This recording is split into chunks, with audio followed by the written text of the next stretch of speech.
Welcome back to J100. Today we are going to talk about the press during martial law. Of course, you've already gotten some background and a taste of it when you viewed the webinar on Dambana ng Gunita last September 21. So this lecture will just focus on the press during that period to give us a deeper understanding of how journalism was affected during the martial law period.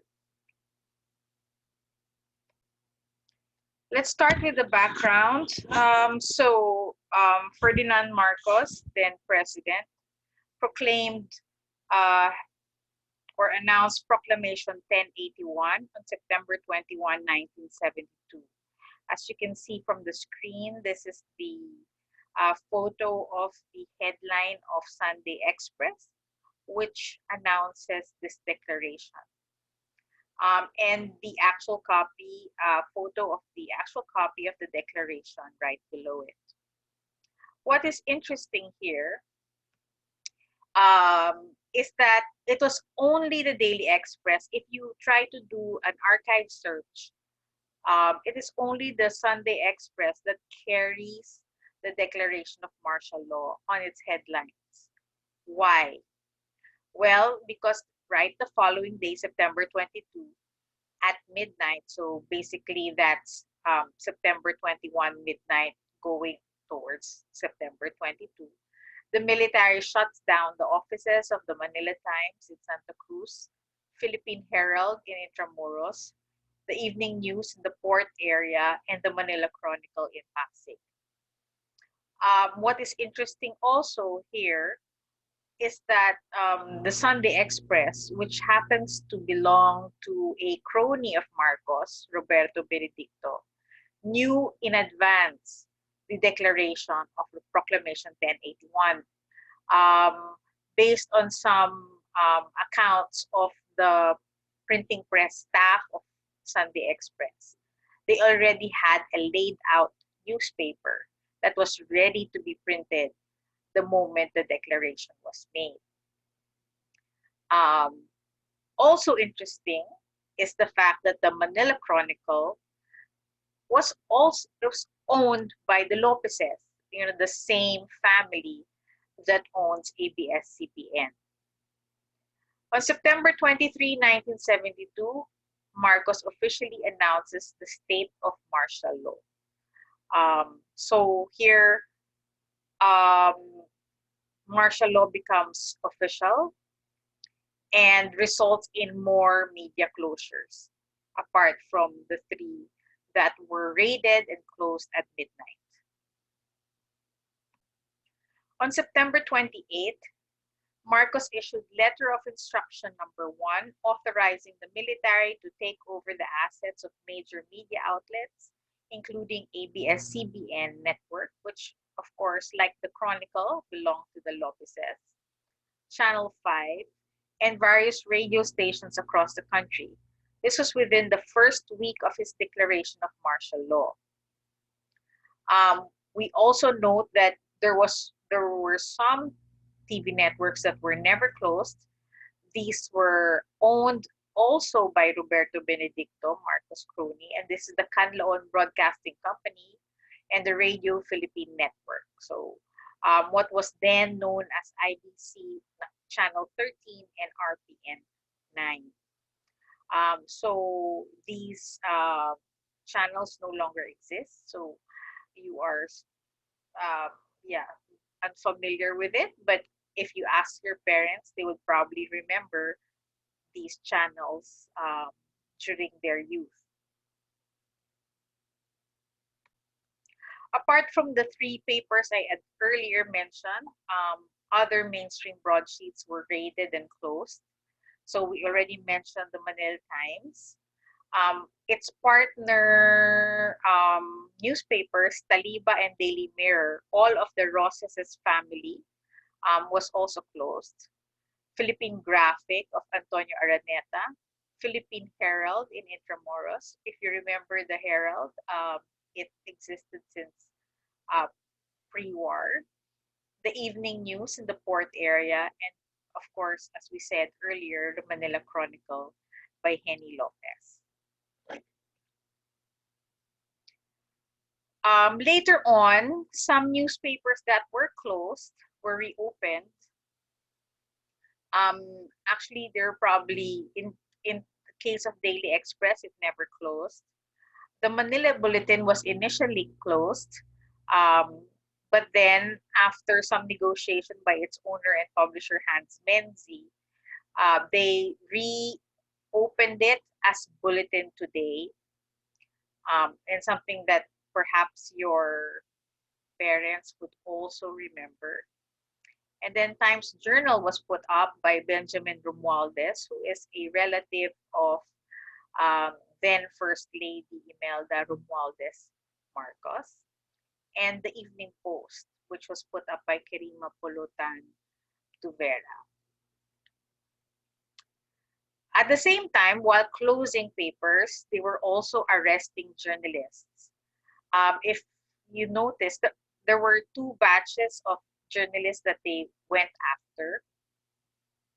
Of course, they went after the more influential ones first. Um, and I think some of these people will be part of the reports.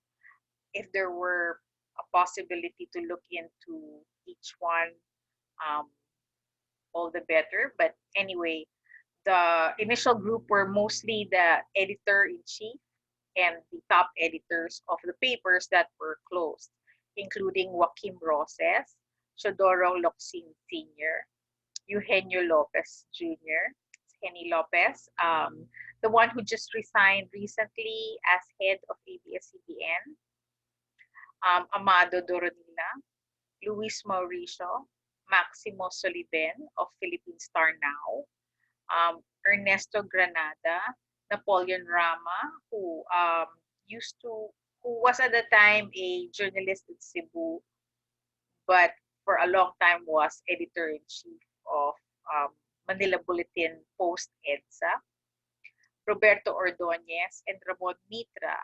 Um, Ramon Mitra, who already passed away, became after EDSA, later on became House Speaker. He ran for Congress in Palawan and won, and became Speaker of the House during the Aquino administration, the Corazon Aquino administration.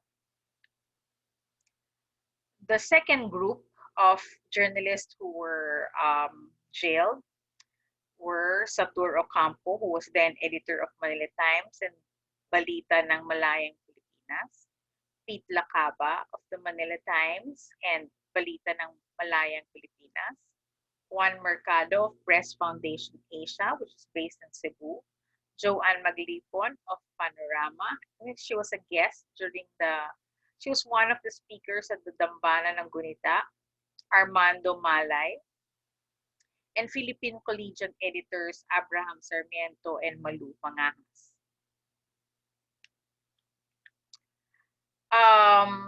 Publications that were overlooked by the Marcos regime were those that were small in circulation. So that's why they were called the mosquito press. Marcos didn't think that they would have any impact, and therefore, at first, and this is only in the early parts of the martial law, did not pay any heed to them, thinking that they were too small to really do any damage. But later on, realized that they were real threats. So that's why they were dubbed mosquito press, because Marcos had actually said that they were just irritating, parang mga lamok. So, and that's how the term was coined. So, and it's very unique to the Philippines in that sense. So after the closure of the broadsheets, We Forum, which was also run by Joe Burgos, started producing news. Before, it was not really um, very active in terms of producing daily news, but they used it as a vehicle to come out with daily news, especially human rights violations after the major papers were closed. And when We Forum was later on also raided after some time, and Burgos was jailed. So We Forum was forced closed, but as soon as Burgos was able to get out of jail, they put up Malaya. The family put up the Malaya newspaper, which still exists. Then Mr. and Miss, which was actually a sort of uh, a weekend um, magazine that really dealt with lifestyle issues, started publishing articles within the fashion spreads and the other short stories and stuff, started publishing news as well. So since it was known for more of its arts and leisure type of stories, it was not really, or the government really didn't pay attention to it, and it got away with a lot of um, its its coverage of what was happening, also its essays and opinions of what was happening. Here, the main protagonist was Eugenio Apostol, later on who founded Philippine Daily Inquirer. Then you had Veritas, which is funded by the, the Catholic Church and private sector groups who were close to the Catholic Church, who also started publishing a tabloid paper to come out with stories that was of those human rights violation and other stories that the Marcoses or the martial law had deemed anti-government. So um, the primary protagonist here was Melinda De Jesus and other young journalists who put out that news, that tabloid. And Business Day, which was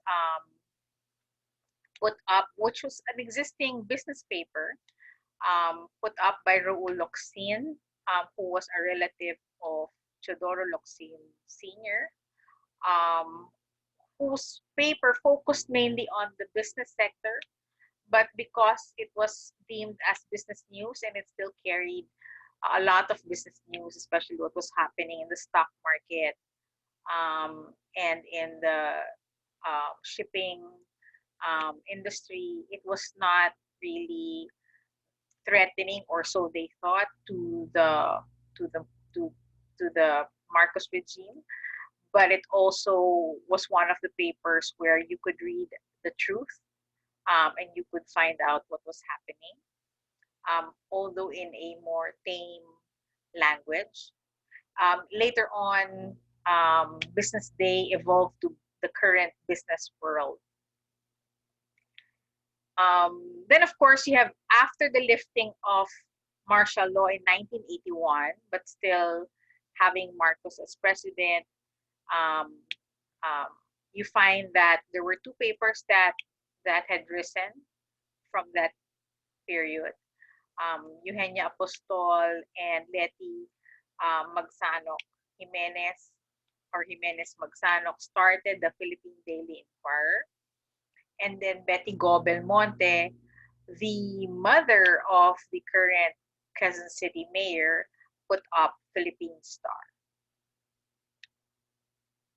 So aside from the mainstream and Mosquito Press papers, joining the list of the Mosquito Press were college and university papers, of course, starting with the Philippine Collegian. In fact,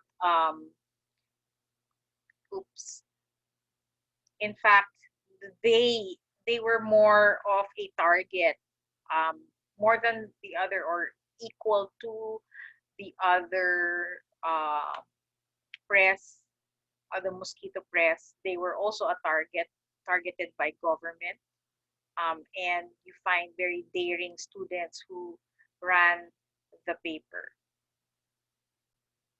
pictured on the slide is a photo of Abraham Sarmiento, the editor-in-chief of the Philippine Collegian during the martial law, who was arrested, imprisoned, and because of his poor health, soon after he was released from several months of imprisonment, he had died. And also pictured here is the Philippine Collegian issue that quotes the famous line of Sarmiento, kung hindi ngayon, kailan pa? Kung hindi tayo kikilos, sino pa? Kung hindi tayo kikibo, sinong kikibo?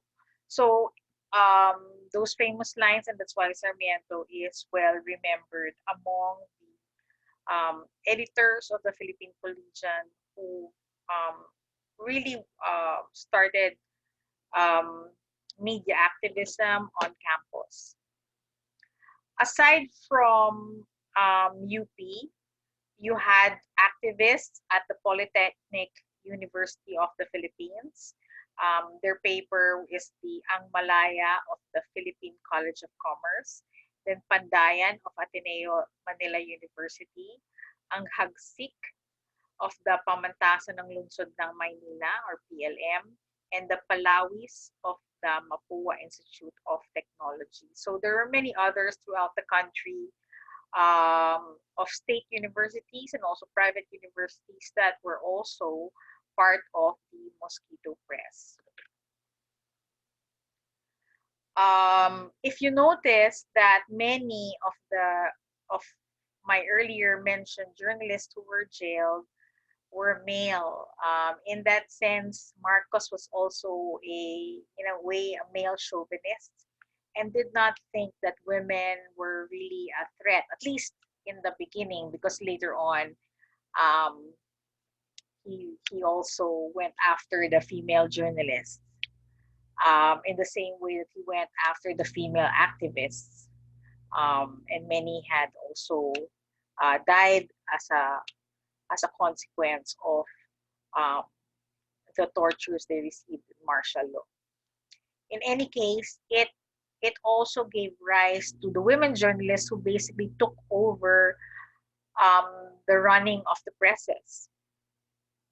And these women journalists include, of course, Eugenia Apostol, Betty Gobelmonte, Letty Magsanok, Arlene Babs, Niñez Cacho Olivares, Dominito Revillas, Melinda de Jesus, Tina Monson Palma, Malu Mangajas, Sheila Coronel, Ceres Doyo, who was also a guest at the Dambana ng Gunita, June Keithley, who unfortunately passed away. She's famous for running the Veritas radio and took the Veritas transmitter with her when they went into hiding during the start of EDSA 1, so that she could continue to air even if they were after them.